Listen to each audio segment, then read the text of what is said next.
사도신경으로 우리의 신앙을 고백합니다. 나는 전능하신 아버지 하나님 천지의 창조주를 믿습니다. 나는 그의 유일하신 아들 우리 주 예수 그리스도를 믿습니다.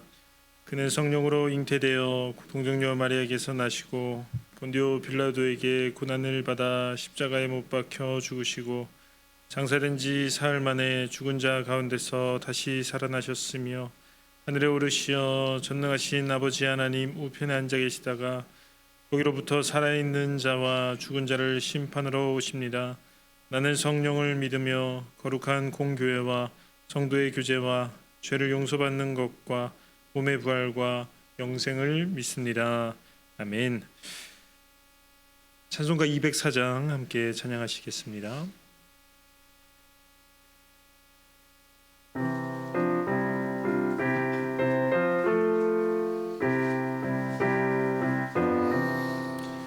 주의 말씀 듣고서 준행하는 자는 반석 위에 터닫고 집을 지음 같아 비가 오고 물나며 바람 부딪혀도 반석 위에 세운 집 무너지지 않네.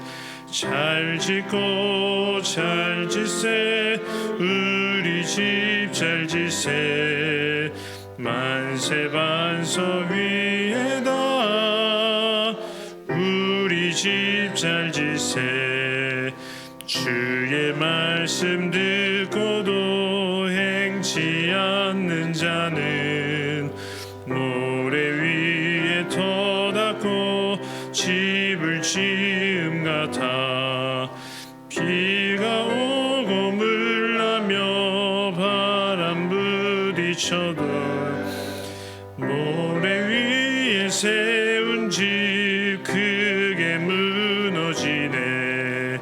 잘 짓고 잘 짓세 우리 집 잘 짓세 만세 반석 위에다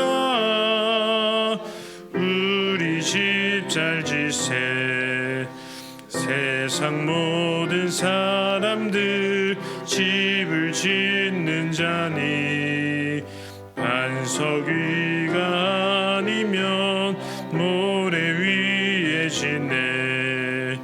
우리 구주 오셔서 지은 상을 줄 때 세운 공로 따라서 영영 상벌 주리.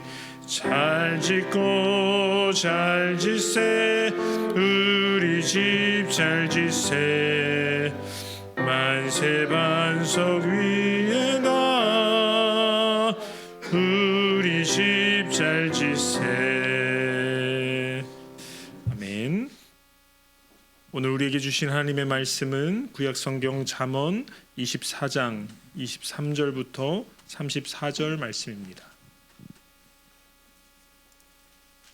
잠언 24장 23절부터 34절 말씀입니다. 한 절씩 교독하신 후 마지막 절은 합독하겠습니다. 이것도 지혜로운 자들의 말씀이라 재판할 때에 낯을 보아주는 것이 옳지 못하니라.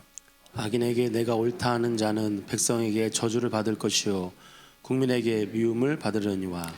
오직 그를 견책하는 자는 기쁨을 얻을 것이요 또 좋은 복을 받으리라.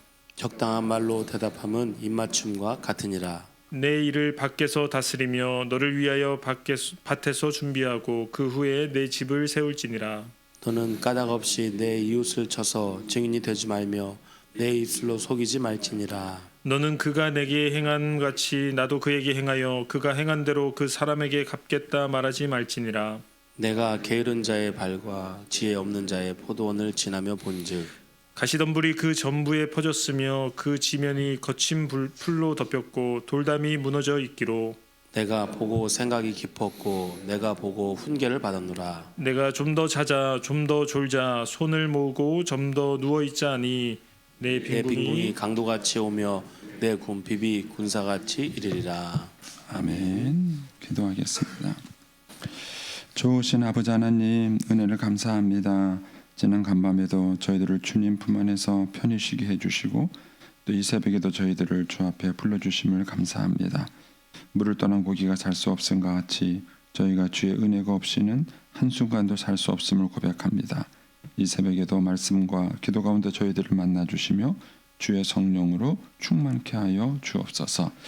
주님께 1000번째 예물과 또 구역 예물 드립니다. 믿음으로 순종으로 또 감사로 드리는 예물을 주님이 기뻐 받으시고 약속하신 하늘의 복과 땅의 복으로 충만하게 채워 주옵소서. 주의 은혜로 종의 가정들을 형통케 해주시며 그 자녀들을 축복하여 주옵소서. 예수님의 이름으로 축복하며 기도하옵나이다. 아멘. 이 새벽에도 주의 은혜와 축복이 함께 하시기를 축원합니다. 오늘 이제 잠언에 있는 말씀은 이제 솔로몬이 지은 잠언이 아닙니다. 거기에 이제 23절에 보면은 이것도 지혜로운 자들의 말씀이라 하면서 이제 이게 시작이 되죠. 그러니까 이제 요거를 이제 잠언이 편집됐다 그래요. 이 잠언은 주로 이제 솔로몬의 잠언인데 솔로몬의 그 잠언 사이에 그냥 그 당시에 이제 이스라엘 안에 있었던 그 일반 잠언도 이 잠언서를 이제 그 쓸 때 이렇게 편집해서 완성을 시켰다. 이제 이렇게 이제 학자들이 보고 있습니다. 그래서 이제 여기에 나와 있는 그 23절 이하의 잠언들은 그냥 이제 개별적인 잠언이라 이렇게 해요. 이제 솔로몬에 있어 지어지보다는 그 당시에 지혜자들이 있는 잠언들을 이렇게 산발적으로 모아놓은 것입니다. 그래서 의미를 파악하기가 조금 더 어려운 부분이 없지 않아 있는 부분도 있습니다. 이제 그걸 염두에 두시고 이제 한번 이제 보겠습니다. 먼저 23절에서 이제 25절은 이제 재판할 때에 공의롭게 재판하는 것에 대한 얘기가 나옵니다. 23절 보시면 재판할 때에 낯을 보아주는 것이 옳지 못하니라. 악인에게 내가 옳다 하는 자는 백성에게 저주를 받을 것이요 국민에게 미움을 받으려니와 오직 그를 견책하는 자는 기쁨을 얻을 것이요 또 좋은 복을 받으리라 그랬습니다. 재판할 때 낯을 보아준다는 게 뭐죠? 법대로 재판한 것이 아니죠. 내가 아는 사람이라고 좋게 재판하고 모르는 사람이라고 또 나쁘게 재판하고 뭐 이런 것을 이제 여기서 말을 하는 것입니다. 그 한 사회가 이제 움직여져 가려면은 세 사람이 중요하다 그래요. 한 사람은 판사, 한 사람은 의사, 한 사람은 목사. 이 세 사람이 중요하다 그래요.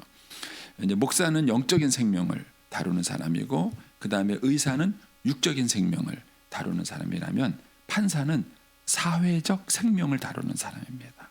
그래서 이제 목사가 잘못 이제 그 영적으로 가르치면 그 사람이 영원한 운명을 망치는 것입니다.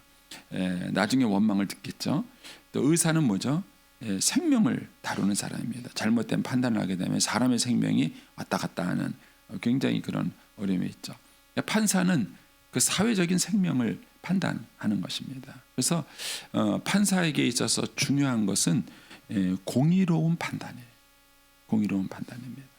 근데 이제 사실 우리나라는 이 재판이라는 이 이제 요즘과 같은 재판이라는 제도가 들어온 지가 사실 얼마 되지 않습니다.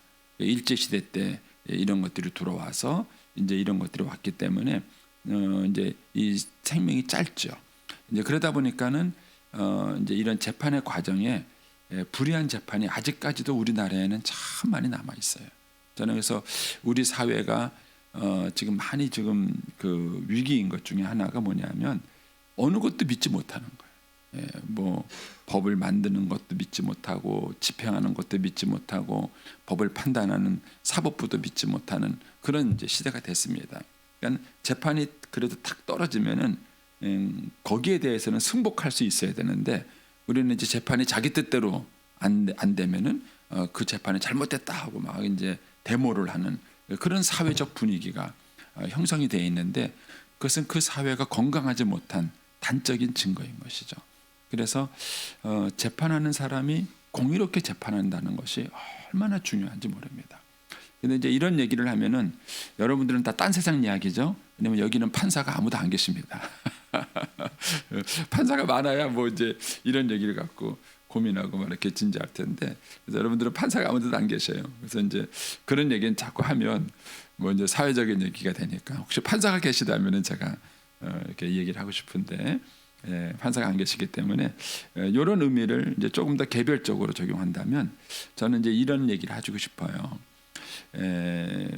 부모가 가정 안에서 어떤 재판을 하느냐 하는 거예요. 부모의 재판이 다 옳을까요? 옳지 않습니다. 부모의 재판이 다 옳지 않습니다. 이제 거기에 보면 그 이제 뭐죠? 29절 말씀을 한번 보시겠습니까? 너는 그가 내게 행한 것 같이 나도 그에게 행하여 그가 행한 대로 그 사람에게 갚겠다 하지 말라. 개인적인 복수를 얘기하는 거죠. 이런 거 하지 마라. 이런 얘기도 하고요. 26절에 있는 말씀도 보면은 적당한 말로 대답하면 입맞춤과 같으니라 하는 것이 있어요. 여기서 이제 입맞춘다는 얘기는 진정한 친구를 얘기하는 겁니다. 이제 이 잠언에서 맥락에서 봤을 때 입맞춘다는 얘기는 진정한 친구인데, 진정한 친구는 어떤 친구냐? 적당한 말로 대답을 해주는 사람이라는 거예요. 그런데 그 적당한 말이라는 것이 상황에 맞는 말이 아니라 바른 말이라는 뜻입니다. 올바른 말, 올바른 말이라는 거예요. 그러니까 좋은 친구는 어떤 친구냐? 그 친구가 이제 자기한테 무슨 조언이나 뭐 이런 걸 물어보러 왔을 때에 그 친구 입장에서만 얘기해 주는 것은 좋은 친구가 아니라는 거예요. 그 친구 마음을 받아줄 때가 있잖아요. 위로해주고 막 이렇게 해줄 때도 있지만, 그러나 때로는 그 친구가 잘못 알고 있는 것도 있어요. 그것에 대해서 바르게 얘기를 해주는 것이 입맞추는 거다. 좋은 친구다. 이런 얘기를 해주는 것입니다. 그래서 이제 요 세 가지 말씀이 다 이제 재판과 관계된 그런 이제 말씀인데, 이 공의롭게 재판한다는 것이 굉장히 중요하면서도 이게 쉽지가 않습니다. 예를 한번 이제 좀 들어볼게요. 그 이제 MBTI에서 이제 F형과 T형이 있습니다. F형은 관계 중심의 판단을 하는 사람입니다. T형은 원칙 중심의 판단을 하는 사람입니다. 그래서 예를 들어서 이제 어떤 아이가 이제 선생님께 그런 지시를 받았어요. 복도에서 뛰는 사람 이름을 적어라. 이렇게 이제 선생님이 얘기를 했습니다. 어떤 애가 복도를 막 뛰어가요.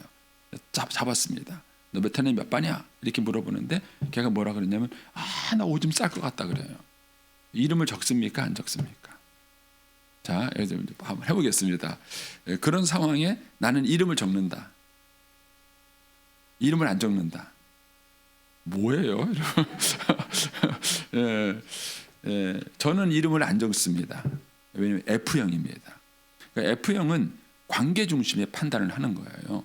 아니 오줌이 쌀 것 같은데 안 뛰는 사람 어디 있냐는 거예요. 다 뛰죠. 그러니까는 이 F형은 어떻게 판단하냐면 그건 잘못한 게 아니라고 보는 거예요. 잘못한 게 아니다. 근데 T형은 원칙 중심의 판단하기 때문에 뛰면 안 된다고 말했는데 너도 뛰었지 않냐? 이름을 적는 거예요. 그러면 이제 T형은 오해를 받습니다. 잔인한 놈이라고, 인정머리 없는 놈이라고 이제 그런 이제 오해를 받는데, T형은 뭐라 그러냐면은 내가 네 입장이라도 나 같아도 뛰겠다. 그러니까 내가 네 입장이라도 나 같아도 뛰겠다. 그러나 뛰지 말라는 원칙은 어겼다. 미안하지만 이름을 적는다. 이게 T 입장이에요.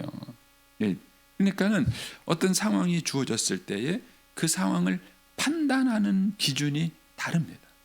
사람은 자기가 객관적으로 옳다고 생각해요. 자기가 판단하는 것이 나는 공의롭게 판단하고 그러는데 안 그렇습니다. 어느 한쪽으로 사람은 치우치게 돼 있습니다. 그래서 자기 성향을 알고 있는 게 중요해요. 자기 성향을 알고 있지 않으면 판단할 때 잘못 판단합니다. 자, 이제 가정에서 예를 들어 보겠습니다. 엄마는 F형이고 아빠는 T형이에요. 근데 이제 형은 T형이고 동생은 F형입니다. 그래서 이제 형하고 동생하고 이제 게임을 하고 놀았어요. 가위바위보하고 게임을 하며 놀면서 이긴 사람이 진 사람 이마를 때리기로 했습니다. 동생이 F형이 동생이 이겼습니다. 세게 때릴까요? 약하게 때릴까요? 네? 약하게 때립니다. 왜? 형이잖아요. 이게 항상 관계 중심의 판단을 하는 거예요. 게임을 하다도 형이니까 자기는 이제 약하게 때리는 거예요. 근데 T형인 형이 이겼습니다. 세게 때릴까요? 약하게 때릴까요? 세게 때립니다. 왜? 게임이니까. 얘는 게임이 더 중요한 거예요. 세게 때리죠. 그러니까 맞은 사람이 아프죠. 아프니까 이제 엄마한테 가서 일러요. 엄마, 형이 때렸어. 엄마가 어떻게 판단할까요? 형을 혼냅니다. 이놈 인정머리 없는 놈 같으니라고. 아무리 네가 게임이라도 그렇지 동생 이마 좀 봐라. 이 머리가 시뻘겋게 되도록 때리냐고. 그렇게 혼을 내요. 근데 형은 억울하죠. 왜냐하면 자기는 동생을 미워서 때린 게 아니거든요. 그래서 이제 저녁에 아빠가 왔는데 아빠한테 얘기합니다. 아빠는 T형입니다. 누구 편을 들을까요? 형 편을 들어요. 그래갖고 동생을 불러서 혼을 냅니다. 이 주변매로 없는 놈 같으니라고. 지금 형이 널 미워서 때렸냐고. 게임하는 거 아니냐고. 게임인데 너는 게임하고 형 동생 사이로 구분하지 못하냐고. 이게 얘기를 하는 거예요. 그러니까 사실 우리가 생활을 하면서 공의롭게 판단한다는 것이 참 쉽지 않습니다. 공의롭게. 물론 이제 재판은 다릅니다. 사회적 재판은 F형이 투입되면 안 됩니다. 법대로 판단해야 됩니다. 법 조항대로 사회적인 재판은 법 조항대로 판단해야지 감정으로 판단하는 게 아니에요. 그러니까 사회적인 재판과 가정에서의 재판은 좀 다릅니다. 다르지만 제가 이제 이 원리를 가정에 적용해서 말씀을 드리는 거예요. 그래서 가정 안에서 부모가 그 재판을 할 때 자녀들 사이에 참 공의롭게 재판해 주는 것이 대단히 중요합니다. 근데 많은 경우 편견이 있죠. 저희 어머님은 무조건 아들 편입니다. 저희 어머님은 무조건 아들 편이에요.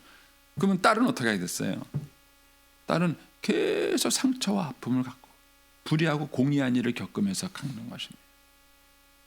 반면에 또 무조건 맞이편을 드는 분도 있어요. 무조건 장남 편이에요. 무조건 장남 편이에요. 이것도 바른 판단을 갖지 못합니다. 그래서 재판 자리에 있는 사람들의 가장 큰 숙제는 뭐냐면은 공의롭게 재판하는 것입니다. 저는 이제 제가 F형이라는 사실을 잘 알고 있습니다. 그래서 F형이 갖고 있는 장점과 단점을 제가 인지하고 있어요. 그래서 가끔 이제 판단이 좀 애매할 때가 있어요. 대부분은 이제 잘 생각하고 묵상하면은 F형이지만 T처럼 판단할 수 있습니다. 어떤 분은 저보고, 저를 잘 모르는 분은 그래요. 목사님 차갑대. 너 안 차가운데? 우선 차갑다고 이제 그렇게 말하는 분도 있어요. 근데 제가 그거는 이성적으로 판단해서 그래요. 이성적으로 논리적으로 제가 생각을 해서 이제 결정을 하니까 이제 그렇게 말하는데 사실은 안 그렇습니다. 근데 저는 제 스타일을 제가 잘 알기 때문에 가끔 이제 헷갈리는 판단을 해야 될 때가 있어요. 그때는 T형인 제 친구를 찾습니다. 저랑 같이 목회하는 친구 중에서 아주 친한 친구가 있어요. 근데 그 친구는 저하고 달라요. 그 친구는 T형입니다. 저는 F형이고 그 친구는 T형입니다. 그러면 제가 반드시 그 친구한테 조언을 구합니다. 이런 상황에서 이렇게 있었는데 너 같으면은 어떻게 하겠냐? 너 같으면 어떻게 하겠냐? 이렇게 물어봐요. 그러면 이제 그 친구 나는 이렇게 하겠다 이렇게 말해요. 야 그러면 이제 제가 반론을 제기하는 거죠. 저하고 다르게 판단하니까 야 그러면 이런 문제가 생기지 않겠냐 하고 제가 이제 얘기를 해요. 그러면 그 친구가 아니다 하면서 그 친구가 그렇게 판단하는 이유를 쫙 설명을 해줍니다. 근데 그런 것들을 저는 참고합니다. 그런 거를 참고해서 일을 결정합니다. 그래서 무슨 일을 결정하거나 판단하는 위치에 있는 사람들은 자신의 재판이 공의로운가에 대해서 굉장히 고민을 많이 하셔야 합니다. 이것이 어떤 그 사회적 질서와 분위기를 잡아가는 거예요. 가장 단순한 예로 시험장에서 감독을 소홀히 하면 어떡할까요? 시간이 지나면 지날수록 공부 안 하고 컨닝하는 아이들만 늘어나는 겁니다. 그런데 감독이 감동을 엄하게 하면 어떻게 할까요? 이제 시간이 지날수록 이제 컨닝하는 아이들은 자꾸 포기하죠. 안 되는구나. 이제는 공부해야 되겠다. 이렇게 생각하는 거예요. 그래서 한 사회가 바른 재판을 한다는 것이 되게 중요합니다. 그런데 오늘날 저는 우리 사회가 사법부마저 흔들리고 있다는 것이 위기예요. 우리나라의 사법부가 공의롭게 재판하는 사법부가 되어야 사회적 생명이 유지가 됩니다. 그런데 어차피 인간은 완벽하지 않기 때문에 완벽한 재판 제도라는 건 없어요. 완벽한 재판 제도라는 게 없습니다. 그렇지만 어쨌든 한 사회가 건강하기 위해서는 재판이 공의로워야 합니다.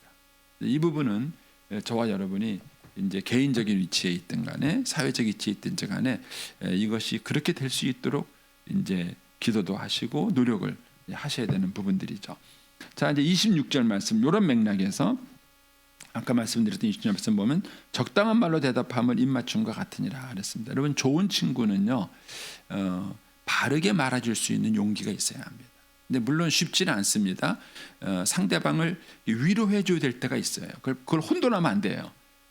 재판을 해줘야 될 때가 있고 위로를 해줘야 될 때가 있는데 위로를 해줘야 될 때 재판을 해주면 안 됩니다. 그거는 이제 상황을 잘 분별하지 못하는 거죠. 그러나 진정한 친구라고 말한다면은 상대방에게 바른 말을 해줄 수 있어야 합니다. 특별히 부부 사이에 이게 참 중요합니다. 목사의 아내가 이래서 어렵다 그래요. 목사의 아내가 목사가 잘못하면은 언제 조언을 해야 될까요? 사모가 언제 조언을 될까요? 그래서 뭐 사모님들에게 하는 얘기가 있어요. 월요일 날 조언을 하자니 어제 주일날 예배드리고 이제 막 쉬려 그러는데 안쓰럽다는 거예요. 그래서 이제 월요일 날은 건너뛴대요. 화요일 날 이제 조언하려 그러니 그 다음 날이 이제 수요일이잖아요. 혹시 행여나 또 수요 예배에 지장이 있을까? 그래서 이제 화요일 날도 못하고 수요일 날도 못하는 거예요. 금요일 날은 철학기도가 있고 토요일 날은 주일 설교가 있고 언제 얘기를 해야 돼요? 목요일이 제일 좋다 그래요. 하여튼 이제 사모님들끼리 하는 얘기예요.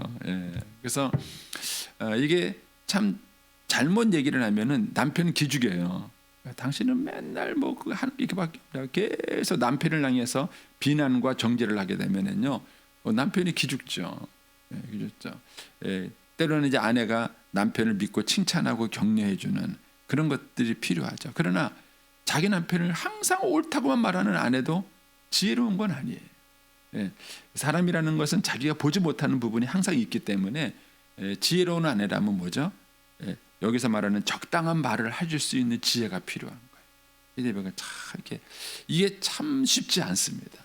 이게 참 쉽지 않아요. 그래서 남편을 격려하면서도 그러면서도 남편의 그런 부족한 점을 어떻게 그걸 피드백해 줄 수 있는가? 그게 여기서 말하는 적당한 말로 대답하면 입맞춤과 같으니라는 말의 의미입니다. 그래서 무조건 상대방에 대해서 호의적인 말만 하는 것이 사랑은 아니에요. 근데 그렇다고 막 맨날 옳은 말 하면은 남편이 싫어하죠. 그럼 미쓰기한테 갑니다. 남편이 이렇게 하면은 그래서 이게 참 이제 쉽지 않은 부분이지만 이제 그럼에도 불구하고 이제 정말 입맞춤과 같은 좋은 친구는 누구냐? 이게 필요할 때 정말 바른 말을 해줄 수 있는 사람이 좋은 친구다 이 얘기를 하는 것이죠. 자 이제 27절은 좀 어렵습니다. 학자들마다 해석이 좀 달라요. 내 일을 밖에서 다스리며 너를 위하여 밭에 준비하고 그 후에 내 집을 세울지니라. 그래서 이 말을 그냥 문자 그대로만 해석하면은 밖에서 먹고 살 그 준비하고 먹고 살 준비가 되고 그 다음에 집을 세워라, 결혼을 해라 이렇게 이제 문자적으로는 이해가 돼요.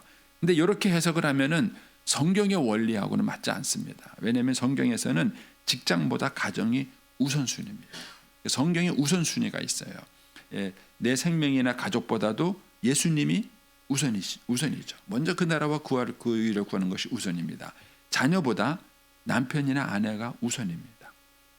굉장히 중요한 원리. 부부가 더 우선인 것이죠. 이런 것처럼 우리의 삶의 우선순위가 있는데 직장보다는 가정이 우선순위입니다. 이게 성경의 가치예요. 그래서 아까 말씀드린 것처럼 이 27절을 밭일을 다 해놓고 즉 돈 벌어놓고 결혼해라 이런 문자적 의미로 해석을 하면은 성경의 일반적 가치와 어긋납니다. 그래서 이제 그렇게 해석하는 학자가 있지만은 이제 동의를 잘 얻지 못하는 부분이 있습니다. 이제 반면에 이 27절을 준비해 놓고 가정을 세워라, 결혼을 해라 이렇게 이제 해석하는 학자들도 있습니다. 그래서 약간 난해구에 속하는 구절인데 어쨌든 이 말씀을 일반적으로 일의 순서에 대한 교훈으로 받아들이는 게 좋겠습니다. 어떤 일을 할 때는 반드시 전후의 순서가 있습니다. 일에 대한 우선순위가 있다는 것이죠. 그래서 가정을 세우기 위해서도 필요한 것이 있어요. 필요한 것이 있습니다. 뭐가 필요해야 될까요? 요즘은요 돈 준비가 됐느냐 이거 봐요. 근데 성경은 그렇지 않습니다. 제가 젊은이들한테 너 데이트할 때 뭐 하냐 그랬어요. 데이트가 뭐예요? 데이트라는 게 결혼을 전제로 만약에 데이트한다 그러면은 이 사람이 내가 결혼할 만한 배우자인가를 확인해 보는 겁니다. 그게 데이트의 중요한 목적 중에 하나예요. 그러면은 이 사람이 내가 결혼할 만한 사람인가를 확인해 보는 기준이 뭐겠어요? 직장이 있는가? 먹고 살 준비가 됐는가? 물론 그것도 중요한 요소 중에 하나죠. 예. 그런데 그게 우선순위가 아니에요. 성경에서의 우선순위는 뭐냐면은 이 사람이 부모를 떠날 준비가 됐는가? 그게 우선순위예요. 근데 부모를 떠난다는 얘기는 부모로부터 독립된 인격을 가질 수 있느냐는 거예요. 쉽게 말하면 마마보이나 파파보이가 되면 안 돼요.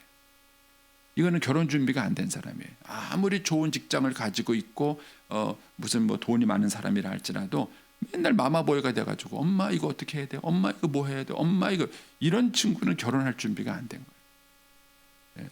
그래서 우리가 이제 여기서 말하는 이제 집을 세운다는 것은 이제 일의 우선순위를 말하는 것이고 그것을 위해서 가정에서 세우기 필요한 것들을 먼저 준비하라는 그런 이제 교훈, 일반적인 교훈으로 받아들이면 좋겠습니다.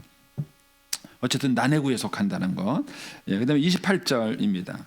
너는 까닭 없이 내 이웃을 쳐서 증인이 되지 말며 내 입술로 속이지 말라. 여기서 까닭 없이 이유가 없이 이웃을 친 거짓 증인이 있을까요? 있습니다. 대표적인 케이스가 소문이에요. SNS입니다. 무슨 누가 뭐 어쨌다 하는 말을 뜨고 나면요, 그 밑에 댓글이 막 쫙 달립니다. 그런데 아이들이 무책임하게 댓글을 달아요. 아닌가? 얼마 전에도 그 잡혔죠. 고등학교인가? 애가 그 뭐죠? 오픈 부모 단톡방에 들어가 가지고 내가 애들 학교 등교할 때 차 몰아가지고 그냥 확 죽여버리겠다고 했다가 그 잡혔잖아요. 고등학생이라 그러더라고요. 그래놓고는 왜 그랬냐 그랬더니까 그냥 해봤다는. 여러분 이유 없이 거짓 증인되는 경우가 많아요. 우리 사회에 없는 것 같아요. 특히 SNS가 활성화되면서 이게 엄청 많아졌습니다. 그런데 저는 이것이 교회 안에서 있는 것 중에 하나가 뜬 소문이에요. 누구한테 무슨 말을 들었으면은 그거를 사실 여부도 확인하기 전에 또 전달하고 또 전달하는 것. 이게 이 말이에요. 까닭 없이 이웃을 쳐서 거짓 증인이 되는 것입니다. 거짓 증인이 되는 것입니다. 그래서 우리가 소문에 반응하는 것은 굉장히 조심하셔야 돼요. 소문에 반응해서. 그래서 교회 안에서 여성분들이 특별히 우리 말을 나눌 때 정확하지 않은 얘기, 어디서 누구한테 들은 얘기, 이런 얘기들을 함부로 전달하시면 안 돼요. 그러면 여기서 말하는 까닭 없이 이웃을 쳐서 거짓 증인이 되는 그런 죄를 범하는 것이죠. 이제 그런 사람들이 있다 하는 것이죠. 그 다음에 29절에 가서 너는 그가 내게 행한 것 같이 나도 그에게 행하여 그가 행한 대로 그 사람에게 갚겠다. 여러분 진짜 심판은 하나님이 하시는 겁니다. 왜냐하면 우리가 어떤 사람을 심판할 때 단면밖에 못 봐요. 단면밖에 못 봅니다. 그런데 그 사람의 일대기를 쫙 보잖아요. 보면은 이해가 될 때가 많아요. 아무리 죽일 놈이라 할지라도 그래서 그랬구나 하고 이해가 될 때가 참 많습니다. 그래서 인간의 재판은 참 불리합니다. 참 불리합니다. 그래서 저와 여러분이 여기서 말하는 거는 이제 사회적 재판이 아니라 개인적인 복수를 말하는 것인데 여러분들이 이제 개인적으로 누구에게 억울한 일을 당하거나 힘든 일을 당했을 때에는요, 여러분이 재판하려고 하지 마세요. 반드시 그 재판이 굽어질 때가 많고요. 그 다음에 그 사람에게 그런 복수심을 품고 있는 동안에 제일 먼저 자기가 망가집니다. 왜 그래요? 막 그냥 계속 복수를 묵상하는 거예요. 어떻게 저 사람을 내가 좀 이걸 복수할까? 막 이 생각이 머리에 꽉 차가지고요. 그 사람을 사망으로 이끕니다. 로마서 8장에 육신의 생각은 사망에 이르고 영의 생각은 생명에 이른다. 그러니까 사망에 이르는 생각이 있고 생명에 이르는 생각이 있어요. 그러니까 내가 누구를 축복하겠다. 내가 누구한테 복음을 전하겠다. 저 사람의 영혼을 이게 어떻게 내가 복음을 저 사람을 살릴 수 있을까? 이런 생각을 하루 종일 하는 사람하고 내가 저놈을 내가 어떻게 저거 내가 복수해가지고 내가 어떻게 이런 생각을 하루 종일 하는 사람하고 어떻게 다르겠습니까? 그래서 여러분들이 이제 개별적인 복수를 하게 되면 가장 1차적인 피해자는 자기예요. 여러분들의 이 심판은 하나님께 맡기는 겁니다. 이미 우리가 잠언 20장 22절에서 이 얘기를 봤어요. 그래서 여러분들이 재판 하나님께 맡기세요. 왼수 같은 남편 하나님께 맡기세요. 복수하려 그러면은 여러분이 먼저 상처와 어려움을 겪습니다. 하나님께 맡기신 게 가장 공의하시고 또 가장 확실하세요. 뭐 해드리고 싶은 얘기가 많은데 30절 넘어가겠습니다. 자, 30절부터 34절은 어렵지 않죠? 이거는 그냥 말 그대로 받는 내용입니다. 내가 게으른 자의 밭과 지혜 없는 자의 포도원을 지나며 본즉 가시덤불이 그 전부에 퍼졌으며 그 지면이 거친 불로 덮였고 돌담이 무너지지 않기로 내가 보고 생각이 깊었고 내가 보고 훈계를 받았노라. 게으른 자가 어떻게 되는지를 보고 배운다는 거죠. 그래서 저는 33절이 참 다가와요. 내가 좀 더 자자, 좀 더 졸자, 손을 모으고 좀 더 누워 있자 하니 실감 나지 않으세요? 저는 이제 20, 30대에 이 말씀이 늘 생각이 났어요. 아침에 이제 경건의 훈련을 하기로 목표를 딱 정해놓고 새벽 몇 시에 일어나겠다라고 딱 했는데 그러려면 저녁에 일찍 자야 되잖아요. 근데 상황이 일찍 자지 못할 때가 많아요. 하다 보면 이제 못 자죠. 그러면 이제 그 시간에 때르르릉 하고 일어났는데 이제 잠이 힘들잖아요. 자기 힘들고 막 티척티척 할 때 이 말씀이 툭 떠올라요. 좀 더 자자, 좀 더 졸자. 20, 30대 하여튼 이 말씀이 얼마나 생각이 많이 나는지 그러다가 그냥 벌떡 일어날 때가 참 많았어요. 표현이 참 좋아요. 딱 그렇잖아요. 좀 더 자자, 좀 더 눕자. 근데 딱 조금만. 그러다 보면은 안 되더라고요. 어쨌든 이제 이 말씀이 제게 그때 다가왔던 말씀이 있는데 그러면 이제 34절에 내 빈궁이 강도같이 오고 내 곰빛이 군사같이 오리라. 여러분 가난은요 어느 날 갑자기 오십니다. 갑자기 서서히 나는 게 아니에요. 그래서 인생의 재앙도 갑자기 옵니다. 그래서 평상시에 준비를 잘 하셔야 되는 거예요. 자, 저는 여기서 여러분에게 좀 말씀드리고 싶은 것은 본직이라는 말입니다. 30절 끝부분에 가면 내가 지나며 본직이라는 말이 나오고 32절에 내가 보고라는 말이 나오고 또 중간에 내가 보고라는 말이 나오죠. 여기서 봤다는 얘기는 의도적으로 봤다는 얘기예요. 이 게으른 사람이 이러고는 그 밭을 의도적으로 본 거예요. 보고 뭐 했습니까? 32절에 보면은요. 생각이 깊었고 훈계를 받았어요. 저는 이제 요 원리가 참 중요하다고 생각합니다. 게으른 것뿐만 아니라 저와 여러분이 인생을 살아가면서 이런 상황을 많이 봅니다. 특별히 저는 다른 사람의 부족함과 허물을 봤을 때 우리는 너무 쉽게 상대방을 비난하고 얘기를 해요. 성경적으로 지혜롭지 않습니다. 오히려 그것을 보고 여기서 말한 것처럼 생각이 깊고 두 번째는 훈계를 받아야 합니다. 즉 그 사람의 모습을 거울로 삼아야 돼요. 그래서 내 인생을 비춰보고 자기가 배우는 시간을 가져야 합니다. 근데 우리는 이걸 거꾸로 해요. 그게 아니라 소문내고 비난하고 욕하고 나에게 피해를 준 거 있으면 복수하고 이거예요. 이건 성경적 태도가 아닌 것입니다. 성경적 태도는 다른 사람의 부족한 거 허물을 봤을 때 그것을 보고 생각이 깊고 그 다음에 뭐예요? 훈계를 받아야 됩니다. 왜냐하면 그 사람의 모습이 반드시 나에게도 있어요. 인간은 죄성을 가지고 있기 때문에 똑같은 것입니다. 그래서 이런 것을 보고 그 다음에 막 소문내고 떠들고 다니고 이런 일이 있으면 안 돼요. 그리고 또 그 사람에게 피해를 입은 것에 대해서 여러분들이 복수하려고 그러시면 안 돼요. 그것보다는 생각이 깊고 그 다음에 거기서 뭐예요? 훈계를 받아요. 게으르게 되면 이렇게 되는구나. 분노하게 되면 이렇게 되는구나. 서두르게 되면 이렇게 되는구나. 이런 것들을 보고 훈계를 받아야 됩니다. 그것이 잠언의 지혜로운 자의 모습이다 라고 얘기를 하고 있습니다. 여러분 오늘 한 날도 주님의 지혜로 승리하는 한 날이 되시기를 축복합니다. 기도하겠습니다.